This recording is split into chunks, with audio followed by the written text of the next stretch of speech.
Barroso é o ministro mais iluminado que o Brasil já teve. Pelo menos isso é uma convicção que ele carrega dentro de si, que é inabalável. Ele se acha a pessoa mais inteligente, mais iluminada, mais superior na história da humanidade, não só apenas no judiciário brasileiro.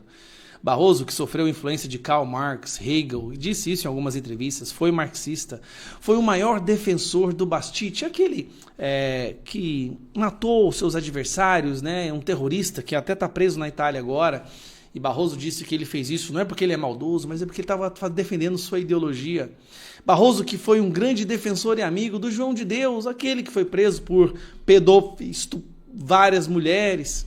Barroso é um cara iluminado, isso a gente não pode ter a menor sombra de dúvida, né? Quando ele fala que ele derrotou o bolsonarismo, perdeu Mané para pessoas que estão manifestando contra a ditadura do judiciário, ele é um ser humano diferenciado, né? E não duvide nada que ele fale, senão você vai preso. Mas vamos lá.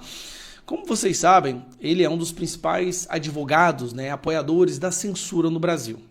Ele está ali na presidência do STF agora, vão votar agora a inconstitucionalidade do artigo 19 do Marco Civil da Internet, que basicamente obriga as redes sociais a apagar tudo sobre debate político, senão elas serão condenadas por quem? Pelo próprio Barroso, exatamente, sempre lutando pela nossa democracia. Um grande defensor da censura, odeia liberdade de expressão e fala que tem que botar limites nas big techs. Bom, recentemente, quando o Zuckerberg falou que a Meta passaria a usar a ferramenta de comunidades notas da comunidade, que é uma espécie de checagem de fatos feitos pelos próprios usuários selecionados pela plataforma, que obrigatoriamente eles têm que apresentar provas daquilo que eles estão checando, tá? Pois bem, o STF ficou revoltado, a imprensa revoltada, dizendo que dessa forma a mentira voltaria a reinar. Que para ter checagem de fatos, você precisa de ter aquelas agências onde fica aquele grupo das feministas histéricas do cabelo azul e sovaco cabeludo, determinando se o que você fala é verdade ou não. E apagando as postagens que eles não gostam. Checadores de fatos financiados pela USAID, organizações internacionais, dinheiro público nosso através de instituições criadas recentemente justamente para fomentar a censura. Pois bem, surgiu a matéria, né, que fala que o judiciário brasileiro é o judiciário mais caro do mundo, ou seja, o STF brasileiro, né, é o STF mais caro do mundo, gastando cerca de 130 bilhões do nosso dinheiro público. Não existe nada mais caro no mundo que o judiciário brasileiro. O mais incompetente, que solta criminosos, só prende pessoas inocentes e continua. E mesmo assim, é o mais caro do mundo. Aí o Barroso ficou revoltado. Tenta de todas as formas contornar a situação, explicar o que acontece e tal. Só que aí, vamos lá, aconteceu isso aqui, ó. Quero mostrar para vocês primeiro esse detalhe. Saiu a matéria na Veja. O Barroso dizendo, né? O judiciário não tem participação na crise fiscal brasileira, né? A imprensa soltando que é o judiciário mais caro, que corresponde a cerca de 1,3% do PIB do Brasil. Aí o Barroso virou e falou assim, não, isso é mentira. O judiciário não tem participação na crise fiscal. Crise fiscal é quando se gasta mais do que arrecada, né? Aí o que aconteceu? Ele sofreu uma checagem de fatos. Em 2023, o judiciário brasileiro gastou cerca de 130 bilhões, cerca de 1,3% do PIB do país. Esse valor representa um aumento de 9% em relação ao ano anterior, quando corrigido pela inflação. Atualmente gasta 1,6% do PIB, sendo a Corte Superior Brasileira a mais cara do mundo. E aí embaixo tem, inclusive, o link da matéria que comprova. Só se faz checagem de fatos apresentando os links das matérias ou os documentos, as provas cabais. Bom, Barroso ficou muito chateado com isso. Como assim? Essas notas da comunidade tentando me passar por mentiroso?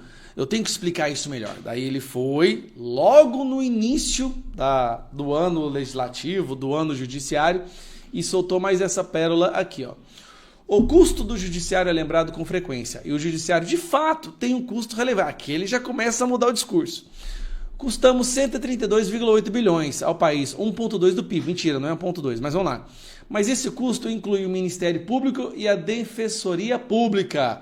Valor arrecadado aqui. Aí ele está falando o seguinte, calma, isso aí não é só o STF, é a Defensoria Pública, o Ministério Público, a Defensoria Pública, e a gente arrecada, e a gente defende os pobres. Bom, o que aconteceu? O que aconteceu? Foi checado novamente. Segundo os dados da publicação do Conselho Nacional de Justiça, né, Justiça em Números, o valor de 132,8 bilhões refere-se apenas às despesas do Poder Judiciário no ano de 2023, não englobando despesas dos Ministérios Públicos e das Defensorias Públicas. Espera aí. O Barroso mentiu, foi checado. Aí ele foi lá tentar explicar a mentira e o que aconteceu? Mentiu de novo e foi checado novamente. Presta atenção. Estas são as pessoas que querem censurar a internet, que querem colocar o império das checadoras de fatos oficiais escolhidas por eles e que estão revoltadas com o quê? Revoltadas justamente com isso aqui, ó, com as notas da comunidade, que são checagem de fatos feitos pelos próprios usuários. A situação ficou tão ruim pro Barroso, tão ruim que ele faz o quê? Barroso corrige informação sobre gastos do judiciário após ser contestado no X. O ministro disse ainda que as críticas aos gastos do judiciário são equivocadas. Espera aí. Ele mentiu, foi corrigido.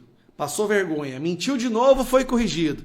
E agora está falando que foi equivocado? E esta é a pessoa que está lutando para impedir que seja feita a checagem de fatos por usuários, como é o caso do Notas da Comunidade. São essas pessoas que vão votar agora nas próximas semanas pela absoluta censura do Brasil, regulação das redes sociais, sendo que elas mentem. O Barroso, amigo do João de Deus, do César Battisti, o cara que falou que derrotou o bolsonarismo, o cara que falou que o STF se tornou um agente político, esta mesma pessoa quer censurar o nosso país, mas eu tenho e a parte que eu vou te falar que é impressionante. Na cabeça dele, não duvide disso, ele acha que ele está salvando a democracia. É um processo de doutrinação tão longo, com tantas informações que foram absorvidas ao longo de sua vida, que ele tem a convicção inabalável que ele é o salvador da democracia, que você, que quer a sua liberdade de expressão sendo respeitada, você é um perigo para essa democracia. É verdade, nós vamos sofrer muito até o fim desse governo, mas vamos rir muito também. O fim desse governo vai ser hilário. Bom, eu fiz uma rápida lista das principais besteiras que o Lula disse só esse ano. Então vamos lá. Primeiro, né, essa aqui ficou icônica, histórica, a questão do Pix. Né? O Pix não é para taxar você, eu lembro da Janja falando. O imposto não é para o comprador, é para a empresa. Depois, a laranja tá cara, come outra coisa. Depois, falando que iam fazer uma intervenção no preço dos alimentos. Depois, estavam pensando em ignorar a data de validade, porque daí comida estragada fica mais barata. Depois veio trocar o alface por chicória. E, por último, né, agorinha teve que déficit não é rombo. Quando você acha que não tem como piorar, o Lula vai hoje e começa a falar, sem script, sem teleprompter, do jeito que o Sidônio mandou ele fazer. É por isso que eu estou muito feliz com o Sidônio à frente da comunicação desse governo, porque realmente liberar o Lula para falar muito é um presente para a oposição, é um presente para o Brasil. E aí ele vai e solta aquela frase ridícula, dizendo que se está caro não compra, compra outra coisa. Pois é, se o remédio está caro, não compra remédio. Se a mensalidade da escola tá caro, tira seu filho da escola. Se a comida tá cara, fica sem comer. Esse trem de comer é para burguês, é uma invenção do capitalismo. A situação tá tão constrangedora que, mais uma vez, aqueles que sempre passaram pano pro Lula e que fizeram campanha para ele se veem obrigados a ter que bater. E aí, o Otávio aí inventa um termo que eu achei muito legal, né? O Lula Rapunzel. Vamos ouvir isso aí. Tati, eu tenho usado a expressão Lula Rapunzel para o Lula 3. O que é Lula Rapunzel? É um Lula isolado, um Lula encastelado. Qual foi a característica do Lula? Lula como candidato, Lula como presidente, Lula como ex-presidente. Sempre foi saber a língua do povo, a linguagem do povo. Quando não tinha internet. É isso que é curioso. Quando não tinha internet, o Lula parece que sabia falar com o povo, né? Agora que tem o melhor meio de comunicação para falar com o povo, o Lula não sabe. Mesmo porque ele passou fome, ele foi retirante, ele foi trabalhador. Peraí. Vou falar, para, né? Lula trabalhador, por favor, né? Foi preso lá como sindicalista. Então ele tem uma vivência que ele não fala, teoricamente, sobre o mais pobre, né? Ele foi pobre. Que isso, meu amigo? Vamos parar com isso, né? O Lula não é pobre desde os seus 25 anos de idade. O cara tem relógio de 40 mil, 80 mil reais. Ele passou fome. Então, esse era o grande ativo em relação a outros candidatos que geralmente são representantes da oligarquia. Não passaram fome, mas se preocupam com a fome, estudam a fome. Mas a fala de quem já passou fome é diferente de quem não passou fome, se toca, se sensibiliza, mas é diferente. Quando o Lula diz que é preciso educar a população para saber como comprar e não comprar caro, mostra um descolamento. É como se o pobre não soubesse ser pobre, entendeu? Ele... Do Lula, dele próprio. Ele não está descolado da realidade, ele está descolado da essência dele. Por isso que eu digo que é o Lula encastelado.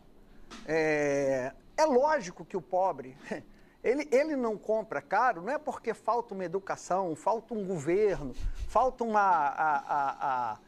uma escola ensinando ele.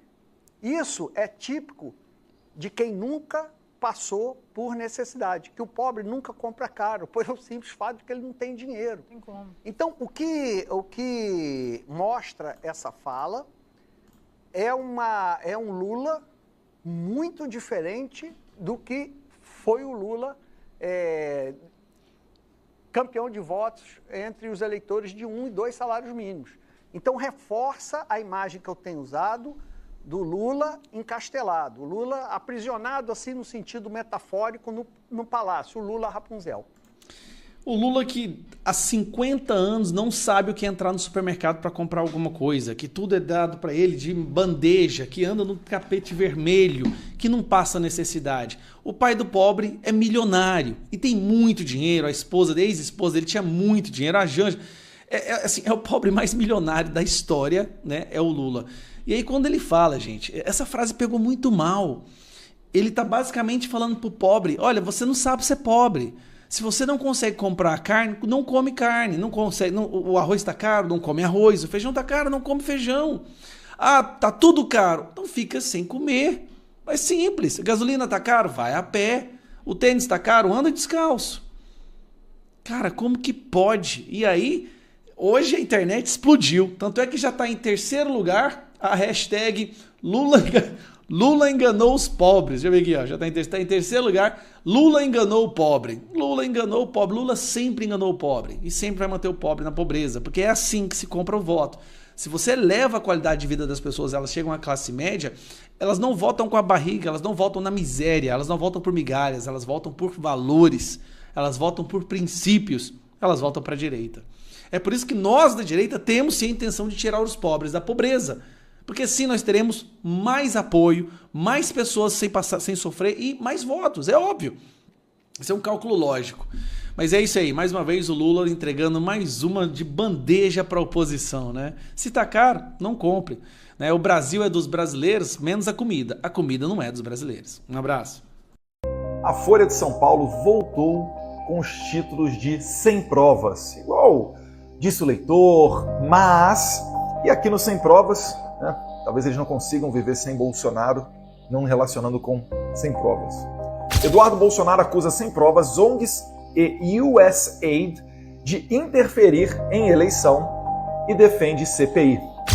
No entanto, se você for minimamente honesto, você vai ver que não é que tem uma ou duas provas. Está recheado de provas a vinculação do USAID, por exemplo, com o Tribunal Superior Eleitoral. Nessa matéria aqui, de 2021, tem lá: em evento internacional, o presidente do TSE reforça a educação digital para combate à desinformação.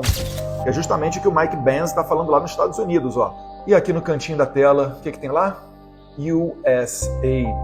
Então, meus caros, esse escândalo aqui é muito grande para conseguir esconder. Todos os dias nos Estados Unidos, senadores, porta-voz da Casa Branca, várias pessoas começam a falar para onde ia esse dinheiro da USAID. Essa USAID, gente, é dinheiro do pagador de impostos dos Estados Unidos. E essa agência, ela deveria enviar ajuda humanitária para fora do território norte-americano. No entanto, estava totalmente enviesado e estava indo para Opera Trans no Peru, para qualquer outro tipo de baboseira mundo afora. E isso daí terminava na mão de militantes de esquerda. o denunciante Mike Benzi tem alertado que não somente para interferência eleitoral, mas por vezes até reforma do poder judiciário e doutrinação da imprensa. Isso está escrachado, como Elon Musk já postou, né, no próprio site da USAID. E quando veio esse escândalo, alguns dias atrás, olha só como é que o G1, né, quem poderia desconfiar do G1? Pessoas muito sérias e um jornalismo investigativo muito forte. Olha o que o G1 fez. Musk diz que deve fechar a principal agência humanitária dos Estados Unidos. Abre aspas. É ninho de vermes. Fechar agência humanitária? Quem manda dinheiro para combate à desinformação, e você sabe que desinformação significa calar a direita, é a mesma historinha da Embaixada dos Estados Unidos, que deu 170 mil reais para Felipe Neto, supostamente para combater a desinformação, e fez essa transferência de 170 mil para o Instituto do Felipe Neto. E o que o Felipe Neto faz? Ele persegue pessoas que não concordam com ele, né? As pessoas que são opositoras ao Lula, opositoras a todo esse sistema. Como, por exemplo, vem agora à tona as informações de que Felipe Neto pediu a Alexandre de Moraes para perseguir o jornalista Oswaldo Eustáquio. Oswaldo Eustáquio, que hoje encontra-se asilado na Espanha. Isso daqui mostra mais uma vez que você tem que ter muita preocupação com a fonte que você usa para se informar. Isso daqui, gente, vai ser muito grande para eles conseguirem manipular. E essas denúncias, elas estão apenas começando. Esses vídeos do Mike Benzi, de senadores, porta-voz da Casa Branca, dentre outras autoridades, começando a falar para onde é que estavam indo esses recursos, começando a investigar o que se fazia com esse dinheiro, haverá ainda muitos outros capítulos. E nos Estados Unidos, as implicações com relação a esse mau uso do dinheiro do pagador de impostos têm sérias consequências. Certamente, a gente está aqui no maior escândalo de corrupção do governo Biden. Pode ter certeza disso. Porque as cifras são de alguns bilhões de dólares enviados para cerca de 100 países fora dos Estados Unidos. Nós vamos acompanhar de perto esse caso e, certamente, enquanto deputado federal, vamos trazer tudo lá de fora de documentação, de subsídio, de informação para fazer valer aqui no Brasil. Por mais que a gente saiba, né, da dificuldade que a gente tem aqui para investigar coisas que não sejam ataques à democracia, ou desinformação, mas ainda assim, cabe a nós, né, fazer esse papel. Né? O deputado federal está aqui para isso mesmo, assim como eu já fiz uma denúncia para a PGR com relação a esse dinheiro, o deputado Gustavo Gayer está abrindo uma CPI e outras ações serão tomadas, perfeito? Acompanhe a gente nas nossas redes sociais, me segue no Instagram, no YouTube, no X, no Facebook, e por aí você vai se informando melhor. Um abraço, fique com Deus.